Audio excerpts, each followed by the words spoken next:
on Spreaker or whatever. Yeah.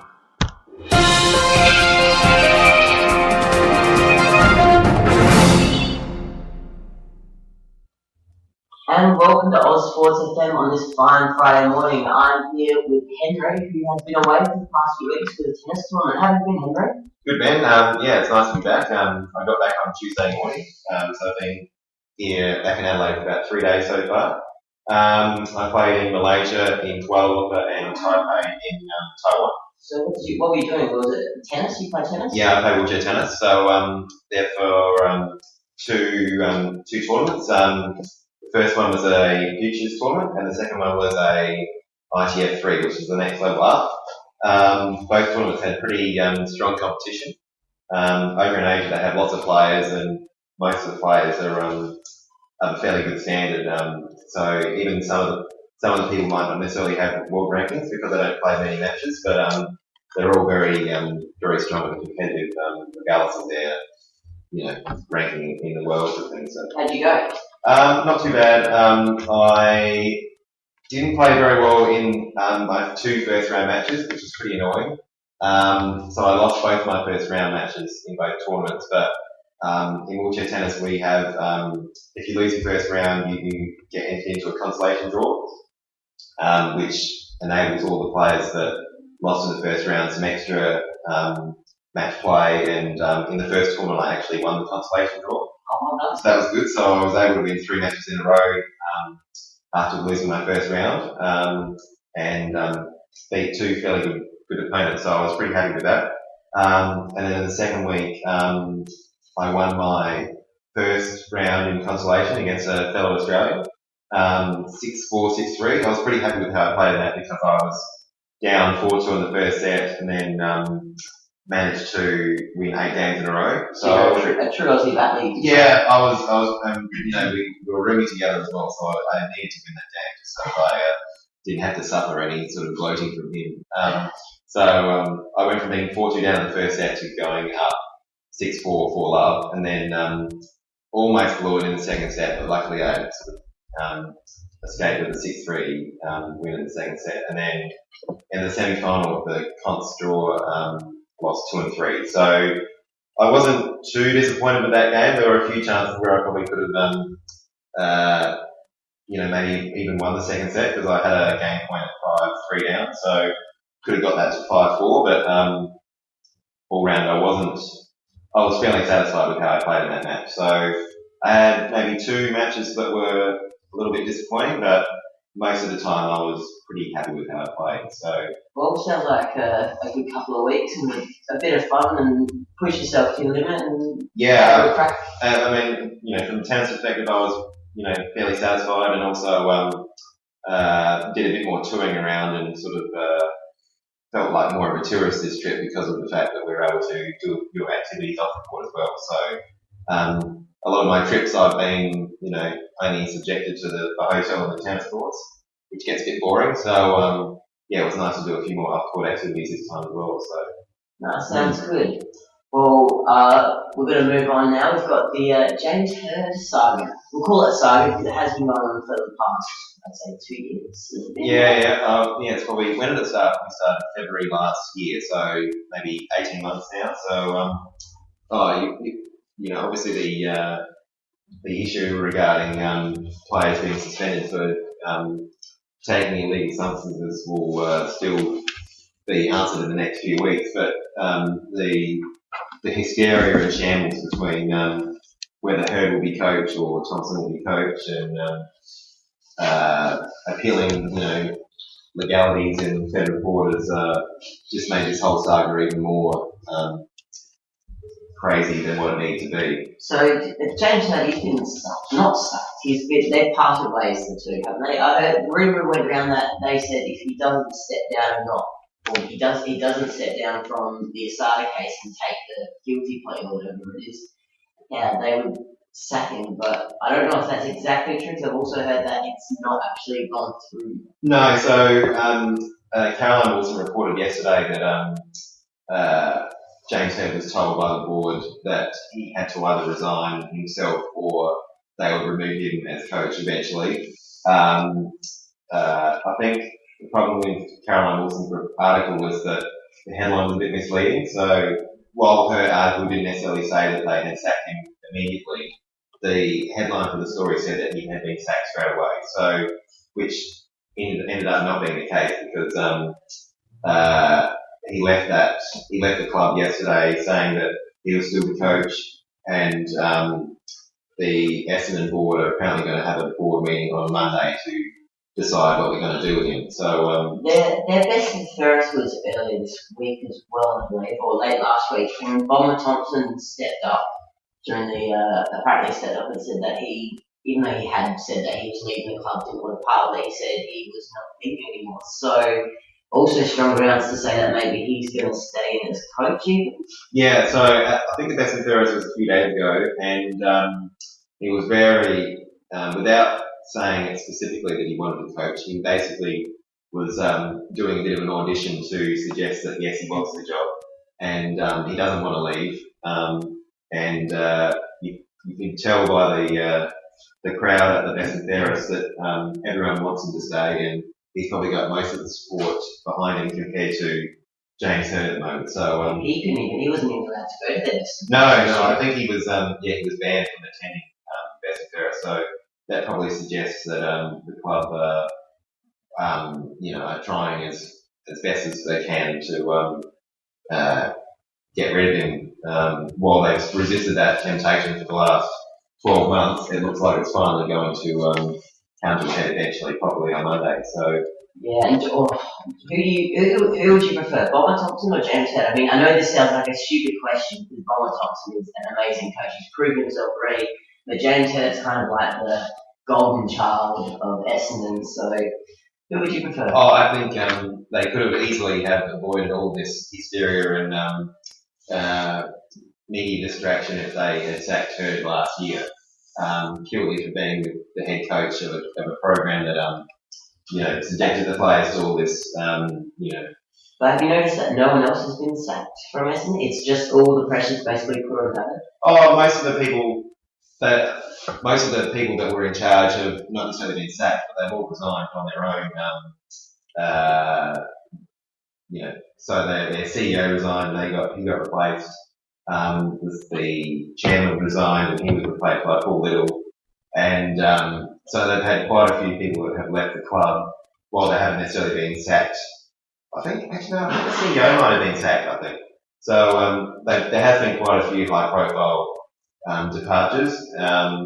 He's managed to cling on to his job incredibly, but you'd have to think that, by Monday he's going to be out the door. So, this whole situation could have been avoided 12 months ago if they decided, because clearly Mark Thompson is as good, if not better, coach anyway, and they could have dismissed Hurd, on the grounds that he was the person in charge of this whole program in the first place. So that's true. Yeah, I'm still not sure about people signing on these Essendon players that are possibly going to get up to a 2-year ban. Like Port have already signed on Freeze, and they're considering Paddy Ryder. Imagine your backup ruckman and Montfrees, was he starting this year? Was he in amongst the playing group much? Montfrees for Port? Yeah. Montfrees was one of Port's better players this year, and he almost single-handedly won the prelim final for them, kicking, I think he kicked 4 goals in the end. So they've imagine losing them too, though. Yeah, I mean, I think I'm not sure completely, but from what I can remember, I think they signed Montfrees before the Essendon drugs thing actually came out in the public. So you could say that they didn't know about his situation when they first picked him up, but clearly they know about Patrick Ryder's dilemma at the moment. So clearly he's going to be a good player for them if they can keep him, on the park and not suspended. But if the Essendon players cop, it doesn't look like they'll cop a 12-month, 2-year ban, but if they get like 12 months or even 6 months, it would still be a pretty big risk for someone to hire or to trade for a player that could miss basically an entire season. So especially when he's already 27-ish. Yeah, I think Ryder's, he'd be fairly old now. Not old, but for an AFL player, he would be probably in the latter stages of his career. So, yeah, it's a risk, but, if Port can get him and they can get him with the knowledge that he might only miss a very small portion of the season, it's probably a fairly good pickup for them. So. Definitely, that's for sure. Well, we're going to head to the first break. We'll be back talking about the sacking of Garnica.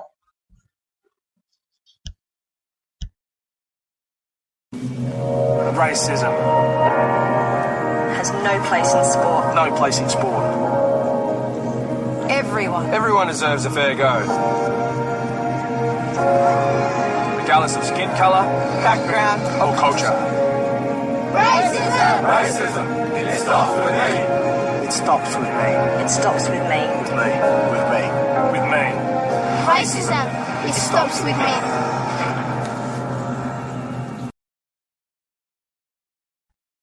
And welcome back to Ozsports FM here with Ben and Henry. I did forget to say my name earlier, actually. Henry. So, for everyone that was wondering. Welcome. Yes, thank you. Gold Coast. The sacking of Garner Cannon is a very interesting thing. I'm a little bit shocked. Yeah, it seemed from the reports in the media, it looked like it was going to be fairly inevitable about a month ago. I think Caroline Wilson, or Damien Barrett, one of the two, reported that he was pretty much on the chopping block about 4 weeks ago. So it seems a bit not farcical, but that the rumblings were that he was going to lose his job anyway, and they decided to have this month-long review of their football department, only to come to the same conclusion that they were probably going to go to 4 weeks ago. So whether they were going to get rid of him because they thought that they had Mark Thompson in the bag, like a lot of people have reported, or whether they just thought that he wasn't really the man to take them, into the finals and then possibly for a premiership. I'm not sure, but their end to the season after Gary Ablett had his injury was pretty poor. So whether the board and the football department think that there hasn't been a lot of the team relies too much on one player, basically. So if they Even though they say that, they do. He's sort of the player that Ablett is the one who sort of brings it together. He's not like it's just one man running around the whole field.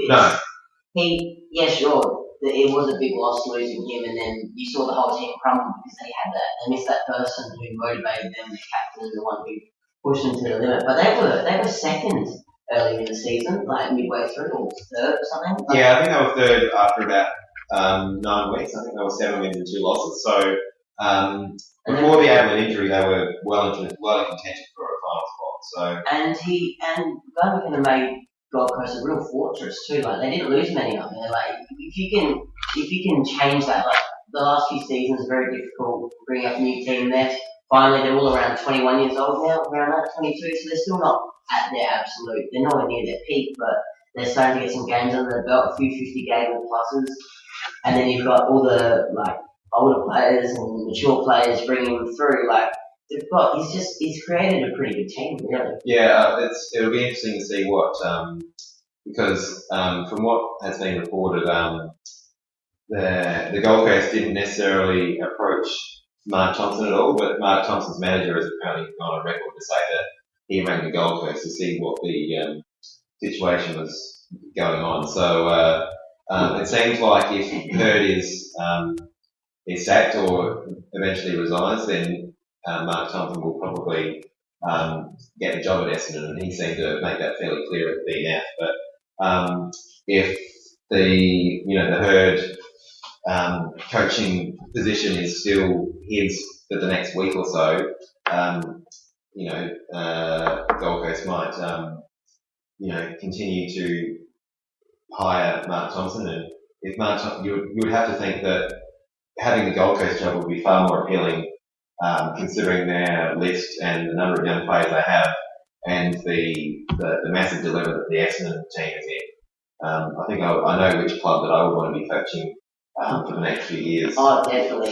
So, they've got so much potential. Plus, you'd be reunited with Gary Ablett. Yes, well, I mean they had a bit of a not a falling out, but they certainly had a disagreement over in Mark Thompson's last year and Gary Abbott's last year at the club. So it would be interesting to see how they would interact together if Mark Thompson did eventually move to the Gold Coast. But at the moment, it's looking more likely that Thompson will remain with Essendon, and the Gold Coast might have to hire someone fairly fresh and new, like the Pros are as well. So yes, well, definitely. But is there anyone else who's put their hand up, or anyone else that's a viable option for this Gold Coast job? Because I know we've heard of Bomber Thompson, but I actually haven't heard of any other names. I guess, well, the three names for the Crows job, you would have to think would all be in contention for the Gold Coast job as well if Thompson doesn't get it at the Gold Coast. So there's still fairly, a fair few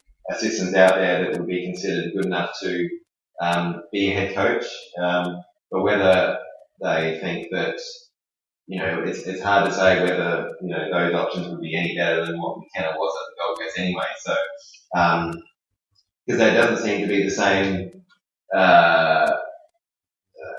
reasons as to why he got the chop compared to, say, Brenton Sanderson at Adelaide, where there were quite a few reasons that were mentioned as to why he was not the coach to take the Pros forward. So yeah, wasn't the press conference in the Gold Coast, the Gold Coast after the sacking, they didn't really explain his sacking, they kind of just talked him up and went, yeah, he's sacked. Yeah, exactly. It was a bit farcical, and a lot of people were saying it was one of the worst press conferences they've ever seen. Well, it wasn't a sacking mutual agreement. Yeah, exactly. As they say these days, it's never we've decided to let this person go.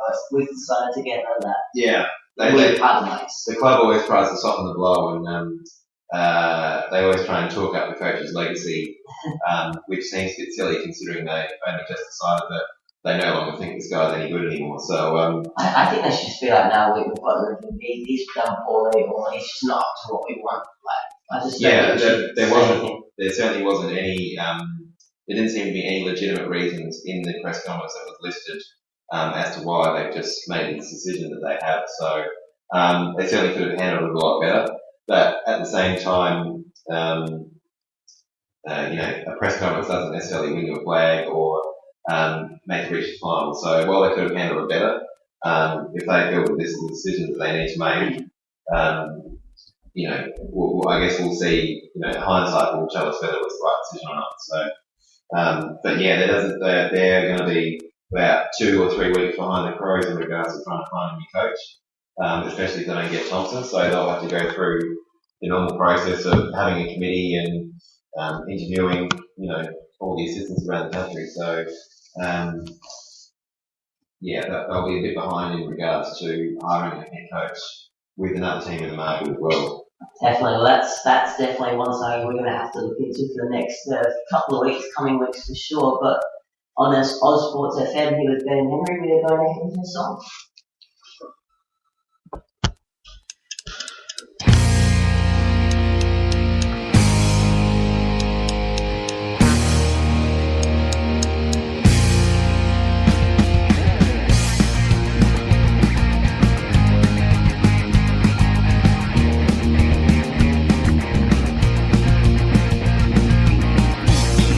Passato a letto e la sera prima a casa di tutto io forse ho esagerato, forse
Ben and Henry. We have a great supporter and soon-to-be sponsor of Ozsports FM. This is pure elite performance team training. They have an information day next Saturday, 11th of October. So head down to Unit 2, Number 4, Armwood Court, Holm Hill, where they'll be introducing a post and pre-season training package for you guys to look into. And seeing a bit of it, looks pretty good, Henry. What do you reckon? Yeah, sounds like a great idea. And hopefully people can get down to take part. Definitely. Well, heading into our next topic, it's the Crows sacking of Brendan Sanderson, and who are they going to sign as their next coach? Yeah, I think I'm not haven't really believed much of the rumours regarding Alistair Clarkson. That seemed a bit far-fetched, and to me, I can't understand why someone in his position would want to go from a team that's just won the flag or in premiership contention to a team that only just got a new CEO and is mid-table at best. So I'm not sure whether they missed out on it or not, but I would think that I don't think that actually ever was a consideration. That the Crows might have approached him, but I don't think he ever considered leaving. Might like a new challenge, maybe. Sorry, maybe, yeah. But I can remember last year, Mike Sheen reported that he was considering moving to West Coast, and he dismissed that fairly quickly on the couch on Fox Footy. So whether that was a similar situation where a club approached him and he didn't even consider it, or he did, I'm not sure. But clearly that's not going to happen now. And the Crows seem to be, according to reports, down to Nathan Bassett, Brendan Bolton from Hawthorn, and who was the other one? I don't remember now. Stuart Dew from Sydney. So they're the three that have been talked up in the media. But considering the way the Crows are in regards to being secret, and they don't like to reveal much, we saw that with the new CEO. Literally no one reported Andrew Fagan as the new CEO of the Crows before it was announced. So that was a good option, right? A good choice. Yeah. So he ran the NRL. He was part of the rugby union. He worked for the AIU for the last year. And before that, he was the CEO of the ACT Brumbies and the Super Rugby for 8 years. So he was part of rugby union for quite a while, and Crows did well to not only hire him, but actually keep that appointment secret, because I don't think I saw his name linked in any newspaper or forum site or on social media at all. So does this mean that the Crows coach we don't actually know? Right? Who knows? Yeah, I think there's been a few reports about the Crows have interviewed such and such, but considering how well they did at keeping the CEO position secret, I wouldn't be surprised if the Crows come out and hire someone that hasn't been talked about or mentioned at all. So from a personal point of view, I don't mind the Nathan Bassett if he's appointed, just purely because of the way he brought Nord up from being a fairly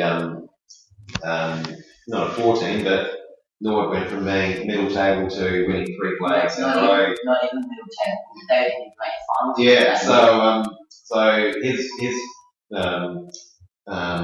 work at Nord was incredible, and the fact that he left them with such a good foundation that a new coach could come in and they still won the flag as well. So he really implemented a great strategy, and it sort of set him in. I mean, they didn't have the exact same coach, and they lost 12 players, but they had that strategy, and the younger players from reserve teams stepped up. They can lose their own coach, and they lost about 12 players to retirement or to the AFL, and they still won the flag next year. So he certainly left them with all the right resources, and to me, the position of a head coach is a lot different to that of an assistant coach. And pressure and stress. He showcased what he was able to do at Nord, and I would rate that higher than some of the work that a lot of other assistants have done, because you might have an assistant might have more tactical nous, but as a head coach you've got to manage 40 staff and 40 players, and it's got to be far more of a management role than necessarily just a football knowledge role as well. So definitely, and I've heard back when he was a player, this was years ago, when I used to, because he used to be one of my favourite defenders, and I got a little bit of research done on him. Yeah. He was renowned around the club as the old grandpa. So the guy who always cracked the fuss and would always give his 2 cents worth. So he sort of seems like the right sort of player to be a coach who can really, who won't be afraid to tell a player when he's messed up or he's just not quite ready for the team, which is what the Crows need, I reckon. I mean, yeah, we've seen what he's done at Nord, and whenever he was on 5AA as their sort of expert commentator, I always rated his opinions, and he seemed to be fairly, very knowledgeable about the game. So if they decide to hire him, then I wouldn't be complaining. And then we've got the other 2 options. It's hard to know about the other 2 because of the fact that we've got a bit of things to go on by the Brendan Bolton because of what he did for the last 4 or 5 weeks in the middle of the year. But it's hard to know the credentials of Stuart Dew, considering we don't really know his philosophies or. Paul Bruce came out and said that before something good, when the number 1 choice he wanted was Stuart Dew, because he believes he's going to be the next best thing coaching wise in the AFL. I think you'd be able to know if you worked with him and you were able to deal with these assistant coaches. But he was at Sydney. He was at Carlton, I think. No, he's only ever been at Sydney, but he's been at Sydney for about 5 years now, I think. And you can always look at someone's resume and what they, how long they've been an assistant for. But I'm just saying that it's difficult to know their credentials or their opinions. He's also yeah, so I'm just saying it's difficult to know their credentials or their philosophies on football unless you are actively involved in working with them and being coached by them. So, we'll see what happens. Clearly the Crows are trying to be as methodical and do it in a way that they don't want to rush the decision. So what's your hot prediction? What do you reckon? I was saying Nathan Bassett, but really we have no idea, and we're not really going to know until probably at least next week. Because I think Rob Chapman, the Crows chairman, said that they don't think they'll have a coach by this Monday. So, which is a little bit concerning considering trade week is starting on Monday. And I would have thought that a club would want to enter trade week and know who their coach is so that they can approach players and try and sign players with the knowledge that they know the coach that was going to be with them for the next, 3 or 4 years. So definitely. Well, we're going to head to another break. I hope you are right and that Nathan Bassett does become our coach, because he's definitely my predictions. But yes, I will be leaving, but we will be back with the AFL Grand Final after this break. Yes, okay. Yeah. If you can run, you can run. If you can kick, you can kick. if you can score, you can score. whether a person is gay or straight, shouldn't matter in sport. Ability, attitude, and effort is what counts. If you can play, You can play. If you can play, you can play. If you can play, you can play.